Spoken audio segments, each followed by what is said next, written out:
we would call people in, we'd get a history from them, we'd find out if they had any scans, and then we wanted to make sure that everything we were doing was gonna actually help. So, if we thought that we could safely make their lives better by doing a surgery, then we booked them for surgery, and if not, then we explained what else is going on and what their other options were. As a group, we saw over 100 people.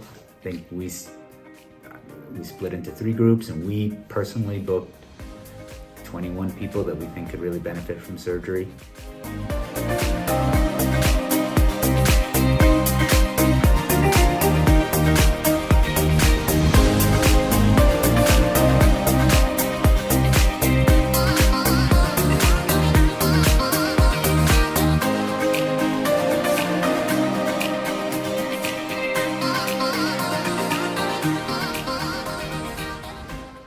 Learning how to come up with these ways of doing the same thing you did to keep a patient safe in the United States has been quite a challenge, but we've made it work. We've made it work.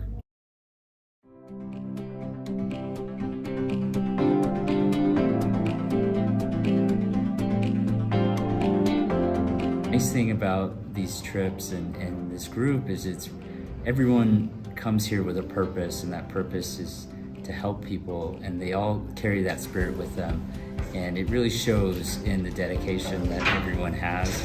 It's such a fun group, but when it comes down to it, 7 in the morning, everyone's ready to go and excited for the day, and whether we finish at 6 p.m. or at 10 p.m., they're still up and ready to go first thing in the morning. Because we want to get the most done, we want to do as many cases as we can because the need is so great. We actually end up doubling up and doing 2 surgeries at once in each room with 4 tables running simultaneously. So we try to organize it as best as we can and move patients as efficiently as possible in and out, rotating in teams and stuff like that.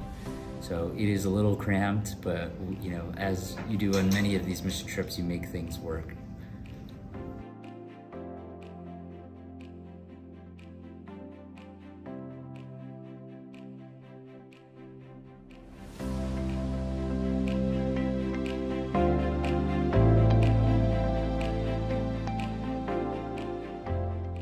Dr. Mertz, she just finished her training in anesthesia, and so she was kind of new to the field, and it was an honor to work with her and showed her how to use new equipment, do different techniques, just introduce her to various ways of giving anesthesia, and it's going to be a legacy. She can build an anesthesia practice over here for the surgeons, and it'll make it more sustainable. So when we leave, we're leaving a lasting impact.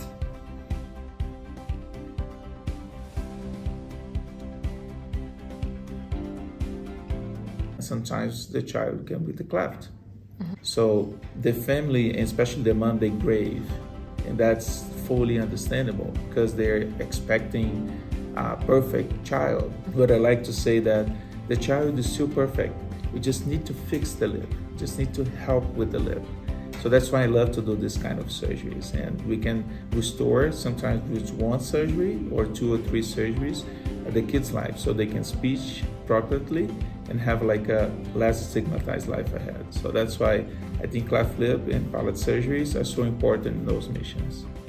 I would say that Team Manhattan is a very unique team because they have like very experienced surgeons, and they have an amazing team leader that is always concerned about safety and is concerned about how we can provide the best care as possible.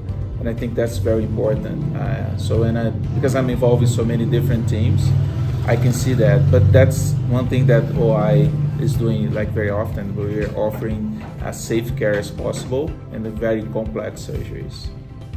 We have a great team. I think the reason things have run very smooth with this mission. I mean, they usually do, but we haven't really had any real complications. And anything that has started to be an issue, there's always like 5 surgeons, 10 nurses. Everyone comes to help. So we have a lot of manpower. Yeah. Everyone everyone works very hard individually. I find this to be an excellent team. It's a beautiful country. The people are wonderful. The staff here has been very, very cooperative, very eager to help. Anything that I've asked for, I've gotten from. Luisa's just been absolutely fantastic.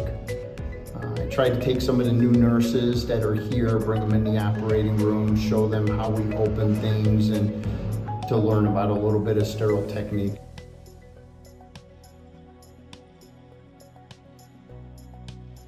I'm Mona Gengar. I'm one of the pediatric otolaryngologists at the Children's Hospital at Montefiore, and I've been with Operation International for the last 2 years. Well, I had been to Tarija, Bolivia last year on a mission trip as well, and they had asked us to come back as they had a new facility and they were looking to jumpstart it.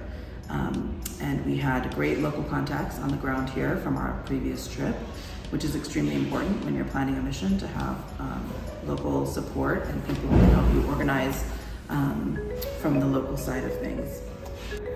This is a new hospital, as I mentioned. It had been built about 5 years ago, but they actually hadn't really started using it. They've actually never had any surgeries performed here. And I think they wanted the mission to come to help jumpstart it. So because they had no surgeries, there was no supplies here at all. They had basically 2 anesthesia machines and 2 operating room tables, and that was about it. And so, you know, in terms of planning the mission, that was kind of one of the biggest parts, was trying to make sure that we were able to either purchase or bring all the supplies and acquire or bring all the equipment we would need to safely perform surgeries here.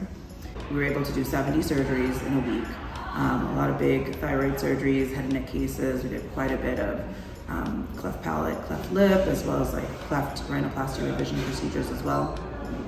You know, I think a team leader is only as good as their team, and we have an amazing team. Everyone really comes and they put in 110% this week, and so it was a fantastic week. I think we all had a lot of fun working together and just spending time together. So yeah, it's been a long week, but it was awesome. I couldn't have asked for it to go any better.